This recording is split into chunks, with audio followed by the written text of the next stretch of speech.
What's going on, guys? This is Ali here, and today I'm bringing you a quick tutorial on lighting effects in Photoshop. A lot of you, when you use lights in photo manipulation, in photographs or whatever, you'll tend to use a flare to basically enhance any source of light or the sun. So for those of you who don't know what I'm talking about, you'll take a flare like so, have it unlocked, then you get an eraser on around about 170 pixels, and you'll rub around the outside like so.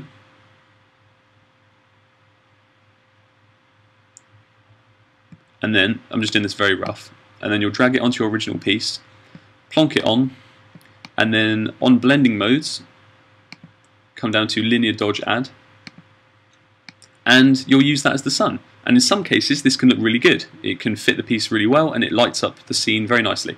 But as you can see here, the sun looks really big in this piece, and so if I wanted to make it smaller by going Command T to select it, then holding Shift and rescaling it down, and then pressing enter, you'll see that when I put the sun back to where I want it to be, or when I put the flare on top of the sun, you can see that where I've rubbed the flare out, you can see the edge, and it doesn't blend into the sky properly, because that's just the downfall of flares if you have them small in a large image. So I'm going to show you a quick way how to light up your scene really nicely, look really professional. It will look really professional, and yeah, it will just generally make your lighting much nicer and cleaner. So we're just going to delete this flare, and you're going to come to your layer, and you're going to want to duplicate your image. I tend to do this on top of like a final image of a manipulation. So once I've finished a manipulation, I'll reopen the final image and then do this on top of it. So you duplicate your image, and then on the copy, have it selected, and then go to Filter, Render, and then Lighting Effects. Then on the right hand side, the panel over here will pop up. This is just the Lighting Effects panel, and basically where you're going to want to start is picking the type of light. There are 3 different types. I'll talk you through them really quickly. The first one is point, where basically, this is my favourite, this is the one that I use for my manipulations. You are given 1 point, and this is a source of light for your image. So what you do is bring your cursor onto the central marker, and you can click and drag, and you can move this wherever you want it to go. This is where the source of light is going to come from. And so for the light colour, where this black box is, you can obviously pick whatever colour you want. So I'm going to give this like an orangey tint, maybe a bit of yellow, kind of something around there. So a nice kind of yellow. I'm going to pick that and then hit OK. Then hotspot, you can only use hotspot when you use a spotlight. So we're going to come on to that in a sec. Colorize, this is the colour that you want the rest of the image to kind of have a tint of. So I'm going to go for like a kind of a skin colour, because in sunsets, skin colour tends to be present quite a lot. So I'm going to have that around there. Then you can enhance the exposure by dragging this bar up or down. So I'm going to have this fairly lowish. It's going to be about -28. Gloss and metallic I wouldn't touch, because I just tend not to, and I don't really think they enhance much unless you're working with any form of glossy materials or metallic materials or anything like that. So I'm just going to leave that for now. Ambience, I'm going to come to ambience here, and ambience is obviously going to light up or darken your scene. So I'm going to have the ambience on around about 90 or 85, because it really lights up the piece. And then you can also add textures and stuff to your lighting, but for now we're not going to touch into that, because when you're doing any form of lighting, you don't really want to add a texture unless it's maybe snowing or something similar like that. But for now we're just going to leave it as no texture. So that is pretty much the point light. If you come onto the actual light itself, you can enhance the intensity, not only by enhancing the intensity up here, but you can also click where this white bar goes around the circle, and you can enhance the intensity there. So I'm just going to leave it around about 25-ish, like that. And that's what it's going to look like when you've finished it. So that will be the point light. Now if we come on to the next light, that's the spotlight. This is basically going to be, I describe it as 2 eggs, one inside the other. And the smaller egg is where the source of light is going to be coming from. So we're going to hover that over where the sun would be. All of the settings on the right are exactly the same for this light as they are for the point light. Apart from, with this one, you have hotspot, and this is basically the inner circle of these two rings. The hotspot is the smaller one.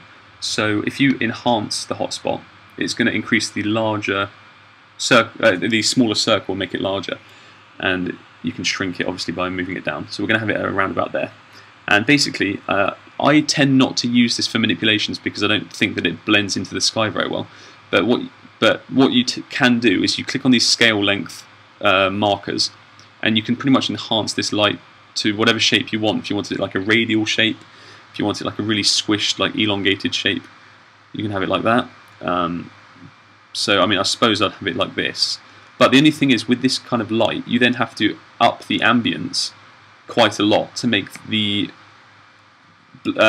flare actually, or to make the light actually blend into the sky, because otherwise you get a really kind of crisp edge where the light is, and it doesn't fit very well. So also by colorizing this, you can make the flare blend in a bit more. So we can have it kind of like that. But I tend not to do this, so I'm going to cancel that.